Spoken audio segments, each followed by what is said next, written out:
আপনারা ইতিমধ্যে অবগত হয়েছেন মাদ্রাসা মোহাম্মদিয়ার এক অন্যতম খাদেম মুশাহক শেখ গুরুতর জখম অবস্থায় কার অ্যাক্সিডেন্টে তিনাকে জেএনএম হসপিটালে ভর্তি করা হয়। ডাক্তারবাবুর পরামর্শে এমার্জেন্সি অপারেশনের কারণে তিনাকে কল্যাণী কার্নিভাল হসপিটালে ভর্তি করানো হয় এবং সেখানে গিয়ে আমরা যখন এক্স-রে এবং বিভিন্ন রিপোর্ট করি তখন দেখতে পেলাম যে তিনার 2 হাত এবং ডান পা ভাঙা গেছে এবং তিনার চিকিৎসার জন্য ডাক্তারবাবু বলেছেন লক্ষাধিক টাকার প্রয়োজন।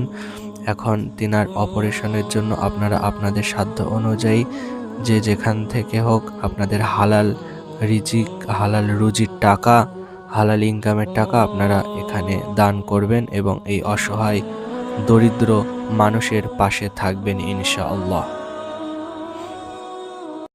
আসসালামু আলাইকুম ওয়া রাহমাতুল্লাহি ওয়া বারাকাতুহু। সম্মানিত দিনী ভাইরা, আপনাদের অবগতিতে আছে যে গত 11 তারিখে অর্থাৎ গত পরশুদিন আমাদের মাদ্রাসা মুহাম্মদিয়ার একজন একনিষ্ঠ খাদেম মুসা হক শেখ তিনি হাইরোড পারাপারের সময় প্রবল দুর্ঘটনার কবলে পড়েন। অর্থাৎ রানিং একটি মারুতি এসে তাকে ধাক্কা দেয় এবং তিনি সেন্সলেস হয়ে যান। তার 2টি হাত ভেঙে গেছে, ডান পা ভেঙে গেছে। তাকে আমরা প্রথমত চাকদা স্টেট জেনারেল হসপিটালে অ্যাডমিট করি, সেখান থেকে রেফার করা হয় কল্যাণী জেএনএম হসপিটালে। তারপর সেখানে গিয়ে এক্সরে করা হয় এবং সিটি স্ক্যান করা হয় এবং রিপোর্ট অনুযায়ী যেটা দেখা গেছে যে 2 হাত এবং পায়ে তার প্লেট বসাতে হবে। তিনি মর্মাহত অবস্থায় রয়েছেন এবং তার আরো উন্নততর পরিষেবার জন্য আমরা সেখান থেকে, যেহেতু তার ইমিডিয়েট অপারেশনের প্রয়োজন, ডক্টর বলেছেন নালে পায়ে ইনফেকশন হয়ে যেতে পারে, যার কারণে আমরা ওখান থেকে কার্নিভাল হসপিটালে অ্যাডমিট করিয়েছি।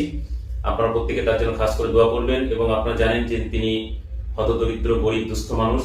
তার পরিবার থেকে অ্যাফোর্ড করার মতো, খরচা ব্যয় করার মতো তেমন কোনো সাধ্য সামর্থ্য নাই। মাদ্রাসা মোহাম্মদিয়ার পক্ষ থেকে উদ্যোগ নেওয়া হয়েছে যত শীঘ্রই সম্ভব তার অপারেশন করার। তো অপারেশন করতে গেলে প্রায় লক্ষাধিক টাকার প্রয়োজন ইতিমধ্যেই, কারণ ডক্টর জানিয়েছেন তার যেহেতু যথেষ্ট বয়স হয়েছে অপারেশন 2টি ধাপে হবে। তো প্রথম ধাপের অপারেশন আপনার প্রত্যেক দোয়া করবেন, ইনশাআল্লাহ আগামীকালই হবে। তার জন্য দিনী ভাইদের কাছে আবেদন আগেও করা হয়েছিল, এখন করা হচ্ছে। আপনারা আপনাদের হালাল উপার্জনের টাকা, যাকাত, সাদাকা বা সাধারণ দানের টাকা দিয়ে আমাদের মুসা হক শেখের পাশে আপনারা সহযোগিতা করুন এবং একটি অপারেশনের 1 সপ্তাহ পর আবার তার একটি অপারেশন হবে। সুতরাং অনেক টাকার প্রয়োজন। আপনারা আল্লাহ সন্তুষ্টির জন্য মানুষটির পাশে এসে দাঁড়ান, এটাই আমার বিনীত আবেদন। আসসালামু আলাইকুম ওয়া রাহমাতুল্লাহি ওয়া বারাকাতুহু।